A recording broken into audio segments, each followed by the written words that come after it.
If I asked you who is Sauron, you'd be like, oh, well, Sauron, obviously. You probably wouldn't start referencing Paradise Lost, Walter White, or Tony Soprano. I am the one who knocks. As why would you? Lord of the Rings invented what a lot of people associate with fantasy. It inspired that kind of villain in other fantasies. The Dark One in Wheel of Time was inspired by Sauron, not Sauron being inspired by Walter White. In fact, the only time where I think you would ever need to come up with these sort of analogies is if you were talking to somebody who had no idea what Lord of the Rings was. In which case, should they even be working in entertainment in the first place? If you pressed it firmly against your bottom, it might stop you talking! An opinion I also shared when Leslie Headland found a Hollywood writer who had never seen Star Wars. And it got me thinking, why do you even need these references in the first place? Why do you need an analogy to Sauron to tell you how Sauron would act? Do you not understand Sauron? Can you not comprehend his behavior, his motivations? Are you not creative enough to put yourself in his situation and then go from there? So instead you have to steal ideas that somebody else has thought of. Of course.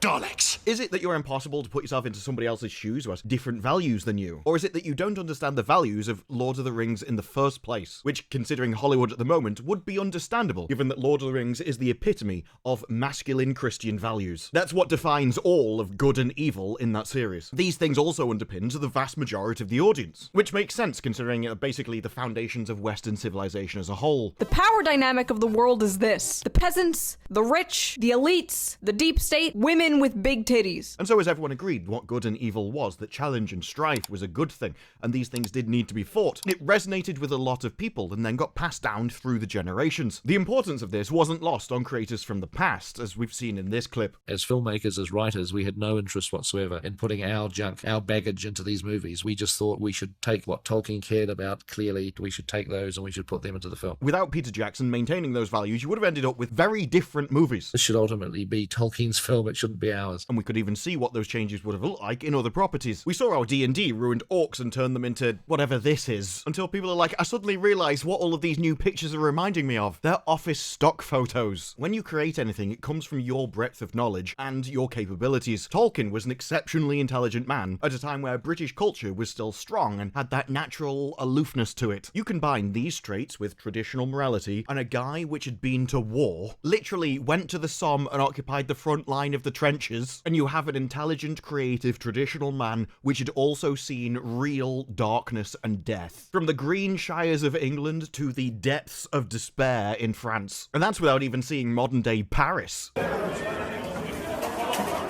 And it's no wonder why this could write about heroes and villains. How about struggle, perseverance, honor, loyalty, and how it can lead you to a road where all you want to do is give up, but you can't because it's your duty and everybody else is relying on you. There's some good in this world, Mr. Frodo, and it's worth fighting for. The heroes in prior stories never gave up. They kept going because they were holding on to something. Those kind of stories came from actual real-world experience. He wrote what he knew, what he'd felt, and so it's no surprise that what he wrote were men, because in all of these situations, they are the ones which are there on the front line of the battlefield, and it's their moralities and values which were showcased in it, and that Peter Jackson attempted to preserve. It's like in the great stories, Mr. Frodo, the ones that really mattered, full of darkness and danger they were. It's not what's happening now, though, is it? Nothing of what I just mentioned even temporarily brings to mind Walter White, Tony Soprano, or Milton's Paradise Lost. When you're talking about Tolkien and his experience, you can bring up actual real-life situations, but when you're talking about people like McKay, when you're talking about the modern Hollywood writers, you know the ones who haven't even seen Star Wars. They have none of that real-world experience. Their life experience is sitting in Hollywood, paying $15 for a soy latte. They browse the internet, reading stories about other people's life experiences, and watching other people's entertainment, other people's creation, and it's their only frame of reference. They've never struggled, never suffered, they've never had a problem in their life. So how are they ever going to write evil? I told you the truth. I told you that I had done evil, and you did not care, because you knew that our past meant nothing. Weighed against our future. How could they ever write about evil when they're in Hollywood, surrounded by it? It's the same as anyone else's bubble, Russell T Davies. It doesn't even feel particularly queer to me. It just feels natural. This is the world. And that bubble limits what can be created. Now, old Hollywood, they could have hired people with a range of experience. You could have hired people that had gone through suffering, had been to war. You could have hired men who had actual experiences in the world, but they can't do that. Now, Hollywood only hires people who have a singular belief system, and that belief system revolves around being weak and a victim. The desperation of oppressors is rising, and now they holding on to any old thing they can use their aspects of identity that have been traditionally, historically persecuted. Whoever convince everybody else in their story controls power. The industry talks a lot about identity. It praises people who have never achieved anything. It thinks it's a bonus, specifically because we have to raise up the people who can't achieve anything. Under the new system, being a failure is actually a virtue, because under their beliefs, it's not your fault you're a failure. No, obviously you were persecuted, and that means we're the ones who have to give you this $180 million show. But of course, because they never earned it, they never had to put the work in, or the time, or had the experience required to complete it in the first place. And so, it inevitably fails. But the issue with only hiring the weak, the vulnerable, and the failure, these people will never have overcome darkness, challenge, or struggle. The virtue is in fighting the problem, overcoming it, not surrendering to it. I know, it's so wrong. By rights, we shouldn't even be here. But we are. When you make a show about weak people and weak men, it's repulsive to the audience. But when you show strong men on horseback, riding to their probable deaths against an overwhelming number of orcs, then now you have a story. It meant something, even if you were too small to understand why. And what they did when they hired Patrick McKay and J.D. Payne for Rings of Power, they did hire failures. They'd been writing in Hollywood for many years and never even got a writing credit. Their only credit was Star Trek Beyond, which was uncredited. They'd been writing together for nearly 25 years and didn't even get a credit. And this idea of a Hollywood writer being trapped at a computer, just typing away. How are they ever supposed to get real-world experience to write anything good? Their lives basically resemble one of those "a day in the life of a Twitter employee" videos that we used to get. Day in my life as a Twitter employee. Look how delicious this food looks. Iced matcha from the perch. Please go with my friends. Had to have our afternoon coffee. Had some red wine that's on tap. Before they're all fired because they contributed nothing. And this new breed of writer in Hollywood, they can't put themselves in Tolkien's place. They can't comprehend his worldview. And if they can, they tend to think it's evil. Just like they thought it was in D&D, that it needed to be changed. That we have to go to every property and change it after we've broken Dungeons and Dragons. Because they can't see the property from the worldview of the creators, they can't even understand their point of view to begin with. They begin finding problems from their perspective, using a different reality, which the system was never designed to reflect. And changing it breaks the entire product to begin with. You can take Lord of the Rings and break it down into its fundamental ideas, values, and morals. You can say that Tolkien was Catholic and so it's in the story itself. You could even remove that from Lord of the Rings. But the moment you do, because it's the foundation, everything else collapses. We should take what Tolkien cared about clearly, we should take those and we should put them into the film. You can't pick and choose parts of a product and change them just because you don't like them personally without destroying everything. Because quite frankly, these people are too thick to understand the knock-on consequences.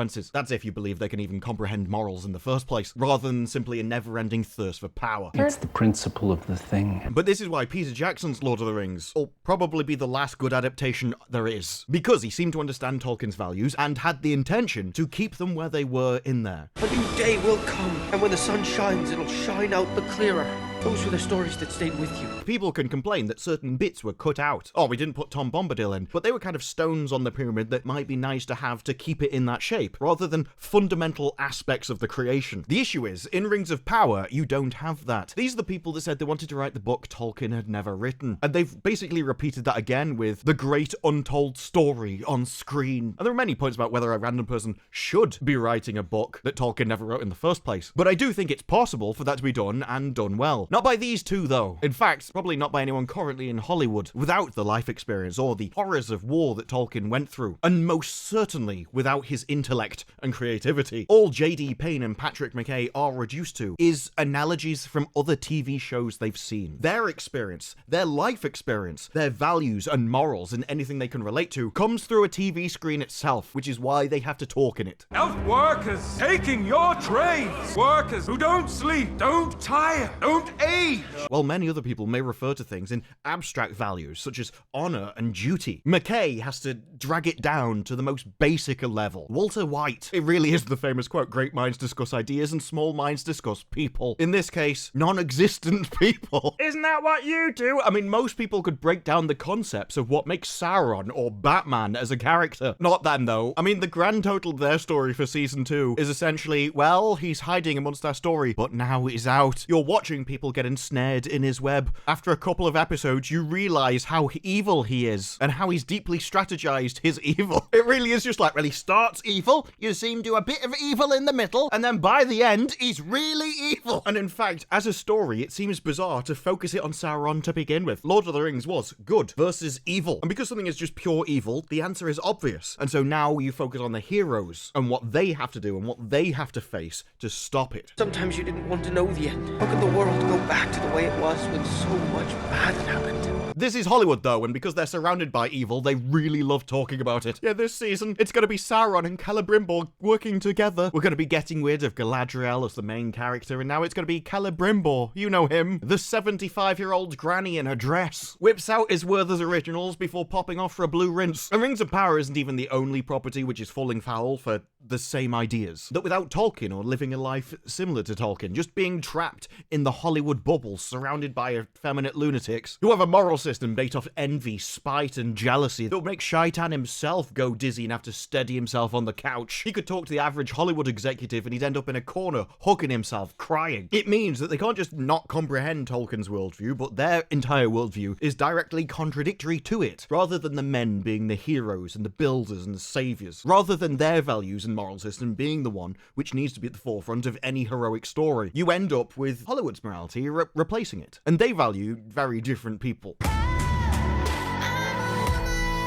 That's how you end up with War of the Rohirrim, where they had the pick of Tolkien's appendices, and well, you know, we could have taken Helm Hammerhand, the story of the most powerful king in Rohan's history. Well, that sounds like a winning idea right there. Someone who defeated his enemies with bare fists. That would look great in an anime. But no, because he's a bloke, we need to look at the lesson of hubris, and also the need for responsibility. Because if there's one thing that men aren't aware of, it's their own responsibility and being held accountable for their own actions. I think we could see the modern day Hollywood creeping in, folks. Yes, the awareness in their power. Because they're blokes, you see. Outside of the confines of heteronormativity, misogyny, and racism. It's thug life. We live in an age where we face the reality of war, and yet this is being written by people who have never been to one. What then is power? And Hollywood's obsession with it. And what is the responsibility of those who possess it? Obviously, this will all be about Helm Hammerhand, and now he's a heroic savior of his people. No, because in the appendices where the story is drawn from, we get a load of interestingly drawn male characters that we could have used, but instead we get this young female character who's so unimportant, she never even got named. Just basically a useless nobody. That's what really interested me, because this one didn't have any dangly bits. I mean, we did have all of these men who understand things like responsibility, duty, loyalty, and what you should do with power, but instead, we're just going to have some random binch that thirsts for it all the time. You bring one more peasant into my penthouse, Chet, I will throw her off the balcony myself. Helm has a daughter, and we know she was central to the conflict that happened. Yeah, she probably caused it. And myself, especially screenwriter Phoebe, well, they were drawn to her. I see myself in her, and I can't see myself in these dangly bits, and that means I'm important. You're pure evil. And you're just another man taking credit for a woman's work. We could feel the weight of being that unnamed daughter who was completely pointless, which immediately piqued our interest. Who was she? How did she live? She's headstrong and insufferable, rides horses and communes with great eagles. Do you get it? Do you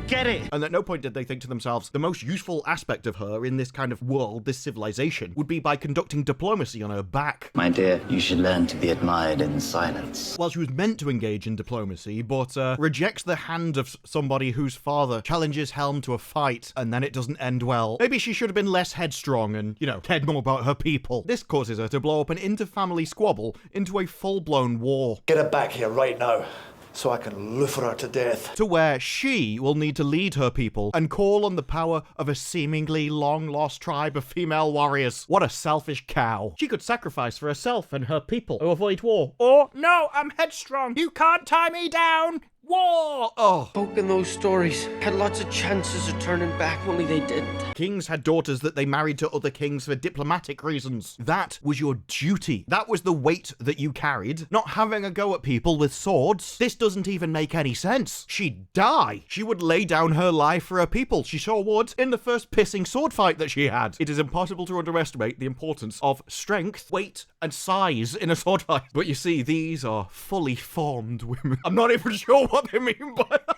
I think they've done a lot of anime research to come out with that comment. What I loved about her was that she's fierce, she's complex, and she's rebellious. All of the things that you don't want as the daughter of a royal family. She'll bring down the pissing kingdom. She needs to be reserved, feminine, and do her pissing duty. That's the only use she would be to the kingdom. Now we have an exceptionally great antagonist in this story. Because we can have a villain who's a bloke, not an evil wizard or a dark lord. We wouldn't want the story to be too good. No, so instead we had to drag it down. He's just human, and in some ways that makes him even more... It doesn't make him more dangerous though, does it? A human isn't more dangerous than a dark lord or a wizard. That's just not true. He speaks so directly to a lot of the crisis we're facing today, because that's exactly what you want in your story, isn't it? You want it to age. You want it to be static. You want people to go, oh, that reference, yeah, that was last week, wasn't it? Yeah. Why is there that guy walking around who's orange? Elf workers taking your trays! You want your story to be dated, probably to reference American cultural things rather than English ones, and then act all surprised when the rest of the world rejects your American cultural problems. Isn't it weird how South Korea or Japan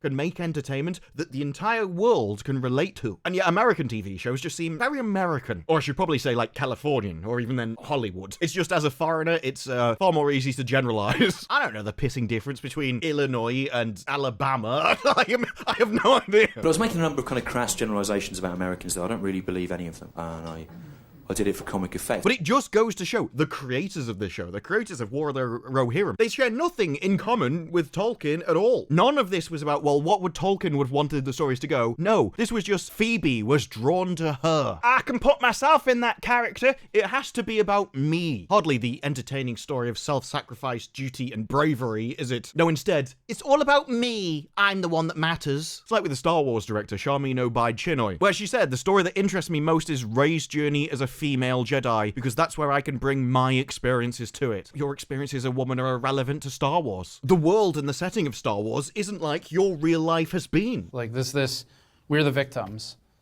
Feel bad for us. That's what that is. But Tolkien went away to war, saw what war was like, saw how men responded to that stimulus, and then took the real world experience and the abstract concepts by which those people were acting, things like duty, courage, bravery, persistence, self-sacrifice for a greater cause, and put those in a situation that kind of resembled it. It was another war situation. What's Obaid-Chinoy gonna do? She's filmed documentaries about how she's oppressed. So what's a Star Wars story going to be with her experiences? The desperation of oppressors is rising, and now they holding on to any old thing they can use. Rey's oppressed, but she's really badass. Oh, she wasn't chosen because her life experiences reflected something, because she was a super creative that could think outside the box and put herself into other people's shoes. No, it was just, as the first woman and person of colour to direct a Star Wars movie. Simply write quite naturally. I don't think about it that much. That is my world, and I'm trusted by my bosses to put my world and to put my writing on screen, so I confidently do.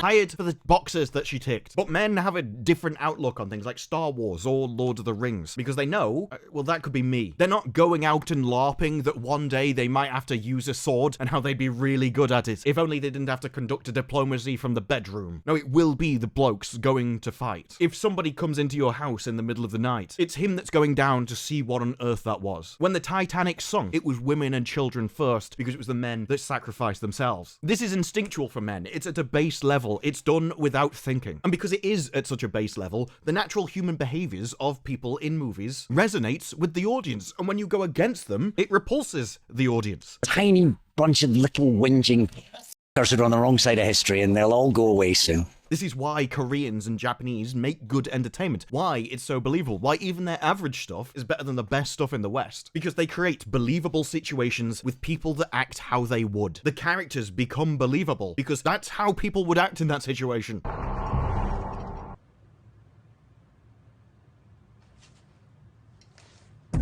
Whereas we make this stuff that is impossible to support because it's farcical, because it's not believable. Because to even get into it, you have to throw away everything that you've ever instinctually known about human behavior. No. Black girl magic! No wonder it's not immersive. All because Phoebe wants to LARP as a swordswoman. And Hollywood is going to discover that they won't have good stories until they can make them believable. They have to feel like they're observing real people. Tolkien, when he wrote, did that naturally because he'd seen how people behaved in those dark situations. But Hollywood, they've only got each other to go off. And the other equally American TV shows that they've seen. Almost there. I'm an American! I'm an American!